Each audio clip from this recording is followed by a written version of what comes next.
Et c'est l'heure de l'inviter dans La politique c'est clair. Jean-Pierre Jouyet, bonjour. Bonjour. Merci d'être avec nous, ancien Merci secrétaire général de l'Élysée, ancien directeur du Trésor, ancien secrétaire d'État. Vous avez écrit L'ombre du général aux éditions Albin Michel. Vous dites dans ce livre avoir eu la chance de servir 5 successeurs du général, Chirac, Sarkozy, Hollande, au fil des septennats et des quinquennats. Vous dites que la fonction présidentielle est menacée d'impuissance. Est-ce qu'elle s'est délitée? Pourquoi? Et quel parallèle vous pouvez faire avec la situation actuelle? Je crois que la fonction présidentielle, la force de vouloir devenir omnipotente, s'est effectivement affaiblie et a perdu en prestige par rapport à ce qu'était le général de Gaulle. C'est vrai qu'aujourd'hui, la figure du général, elle reste dans toutes les têtes. Est-ce qu'on manque finalement d'un leader fort?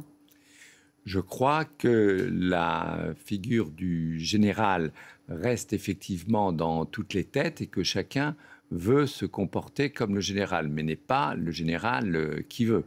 Mais par exemple, Emmanuel Macron, vous avez l'impression de retrouver des signes du général de Gaulle? Est-ce qu'il s'en inspire? Les successeurs du général de Gaulle ont cherché à s'en inspirer, notamment sur tout ce qui concerne la politique internationale. Et de ce point de vue-là, il y a une continuité de l'esprit gaullien. Pour autant, on voit bien que si Emmanuel Macron était tout à fait gaullien, il quitterait peut-être le pouvoir. Aujourd'hui, voyant la tension qu'il y a dans le pays, le rejet au fil des élections successives, l'absence de majorité, vous ne croyez pas ça? Le général de Gaulle est parti à la suite d'une défaite sur le référendum.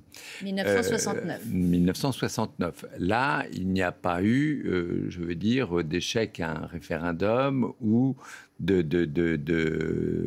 défaite du président de la République. Et deuxièmement, cela appartient au seul président de la République de le décider. Mais vous pensez qu'il devrait partir, vu la situation du pays, par exemple, s'il était le général? Je crois qu'il faut faire attention à ne pas créer de précédent parce que cela affaiblirait encore davantage la fonction présidentielle par rapport à ses successeurs. Vous pointez dans votre livre aussi la composition des gouvernements. Est-ce que c'est ça aussi qui fait qu'il y a de l'instabilité, qui fait qu'il y a de l'impuissance? Je crois que cela joue effectivement. La composition des gouvernements, c'est lié à la loyauté de ceux qui veulent servir, c'est lié aussi à leurs compétences et c'est lié également à leur reconnaissance par les Français. Or, dans les derniers gouvernements, vous n'avez pas eu forcément de ministres qui étaient reconnus ou connus des Français. Là, il n'y a pas assez de têtes connues, vous voulez dire, dans le gouvernement? Ce que je souligne, c'est que vous avez moins de 10 ministres qui sont connus au niveau du gouvernement. Et ça veut dire qu'il y a un affaissement de la classe politique française? Ça veut dire qu'il y a effectivement une sorte de plus grande faiblesse de la classe politique française et, comme je le dis dans ce livre, vous avez surtout une montée de la défiance populaire à l'égard des responsables politiques et à l'égard de ceux qui gouvernent, qui est beaucoup plus importante qu'auparavant. À quoi est dû cet affaiblissement, cet affaissement de la classe politique française? Est-ce que c'est le cumul des mandats? Est-ce que c'est le fait de pas être suffisamment bien payé, donc du coup, certains se tournent vers le privé? Ça tient à quoi? Je crois que cela tient au fait que la classe politique est parfois éloignée des réalités et éloignée des préoccupations quotidiennes des Français. C'est le premier point. Le second point que je voudrais souligner, c'est que lorsque vous êtes responsable politique, vous n'avez pas le temps, justement, et c'est la situation actuelle, compte tenu des remaniements et des changements, de suivre l'application des textes ou des annonces que vous faites. Et ça, les Français s'en rendent compte, notamment dans les milieux ruraux et provinciaux. On voit bien que tout remonte à 2027, tout remonte à l'élection présidentielle dans ce pays. Et c'est bien aussi ce qui crée de l'instabilité aujourd'hui, puisque les ambitions se multiplient. Et d'ailleurs, Sébastien Lecornu a dit qu'il ne faut pas qu'il y ait des ministres qui aient des ambitions personnelles pour les prochaines échéances électorales. On a perdu le sens de l'intérêt général ? Je crois que c'est moins effectivement illustré qu'auparavant.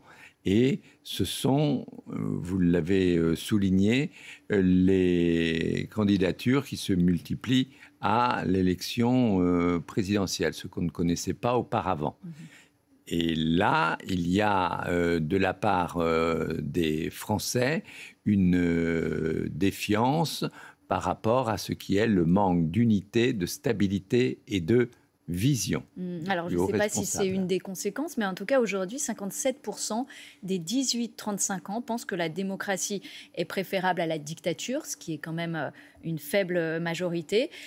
Comment vous expliquez finalement cette tentation vers un régime autoritaire ? Vous constatez cette tentation dans beaucoup de pays européens, et pas seulement la France. Et là, vous avez une montée que l'on ne connaissait pas auparavant, d'avoir des régimes autoritaires, mais dans beaucoup de démocraties. Je crois malgré tout que la démocratie, bien évidemment, l'emportera. Qu'est-ce qui reste de l'ambition du général de Gaulle, qui était finalement de créer cette Cinquième République en 1958, de tourner la page à la quatrième et à cette instabilité? On a l'impression qu'on y retourne finalement à cette Quatrième République avec ces gouvernements qui tombent successivement. Ça durait en moyenne 6 mois sous la quatrième, et là on a bien vu que le temps s'était considérablement accéléré. Vous avez tout à fait raison. Ce qui change le plus, c'est le manque de stabilité, et il y a une succession de gouvernements surtout depuis 2022 et 2024, qui est extrêmement importante et qui, là aussi, désarçonne les Français et désarçonne le fonctionnement des institutions. Nous sommes passés d'une République qui était autour d'un président de la République qui était arbitre entre tous les partis et qui vraiment donnait des gages de stabilité et d'unité, à une République qui est maintenant véritablement aux mains du Parlement. Et c'est ça qui est étrange, c'est qu'en fait, c'est un régime parlementaire dans un régime présidentiel. En fait, à quoi est-ce dû finalement? Puisqu'on avait dit que le fait d'avoir des calendriers successifs pour la présidentielle, pour les législatives, le fait majoritaire faisait qu'on donnait une majorité au président. Vous avez tout à fait raison, mais ce que l'on remarque, c'est que le scrutin majoritaire ne donne plus de majorité maintenant. Et d'autre part... À cause de l'éclatement des partis ? À cause de l'éclatement des partis et à cause de l'éclatement de la représentation. Et d'autre part, vous voyez que compte tenu de l'absence de majorité au Parlement, eh bien, c'est quand même au niveau de l'Assemblée et du Sénat que se décident la plupart des mesures maintenant. Vous avez été secrétaire général de l'Élysée, vous avez bien connu Emmanuel Macron qui était secrétaire général adjoint. Vous comprenez aujourd'hui la psychologie d'Emmanuel Macron, de renommer un macroniste, de refuser de nommer un Premier ministre de gauche? Je crois que la fonction présidentielle vous fait évoluer et l'Emmanuel Macron que j'ai connu n'est plus celui qui exerce ses fonctions aujourd'hui.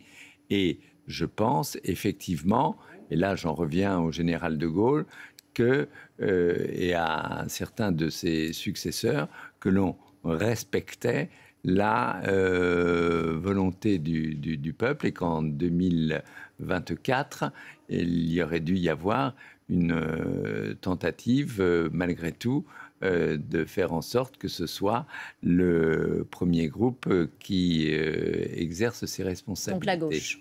Voilà. Est-ce que quand on est à l'Élysée, comme vous l'avez été, secrétaire général, donc tout proche du président de la République, on est un peu déconnecté finalement du peuple et des Français? Je crois que c'est un risque et effectivement, l'on est un peu déconnecté. Parce que, comme je vous l'ai dit, il y a une multiplication d'urgences. Vous recevez une délégation, beaucoup de papier dans la journée. Et par conséquent, vous n'avez pas suffisamment de temps de vous concentrer sur les réformes que les Français souhaitent et sur l'application des dispositions qui façonnent la vie quotidienne des Français. Merci Jean-Pierre Jouyet d'avoir été notre invité ce matin, ancien secrétaire général de l'Élysée, ancien directeur du Trésor et ancien secrétaire d'État. Vous avez écrit, je le rappelle, L'ombre du général aux éditions Albin Michel. Merci d'avoir été notre invité dans La politique, c'est clair. Tout de suite, vous avez rendez-vous avec Les Informés sur France Info.